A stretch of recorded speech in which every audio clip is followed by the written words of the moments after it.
हम करेंगे हर मजलूम की हिमायत। अस्सलाम वालेकुम नाजरीन, मैं हूं हुरैन फातिमा और आप देख रहे हैं हिमायती न्यूज HD चैनल। नजर डालते हैं आज की अहम खबर पर। इलाज की अपील। हाशिम हिमायती एक गरीब शख्स है, कमाने वाला कोई नहीं। कुछ रोज कबल टांग टूट गई थी, डॉक्टरों ने ऑपरेशन का कहा है। घर में सिर्फ 2 मियाँ बीवी हैं, उनकी कोई औलाद नहीं। साहिब इख्तियार जितने भी लोग हैं उनसे गुजारिश है कि अपना अपना हिस्सा मिलाएं।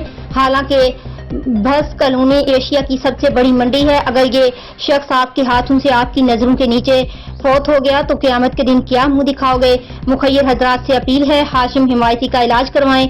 एड्रेस जुम्मा हिमायती गोड, भैंस कॉलोनी रोड नंबर 7, राबता नंबर 032189033802। अहमदीन हिमायती की रिपोर्ट।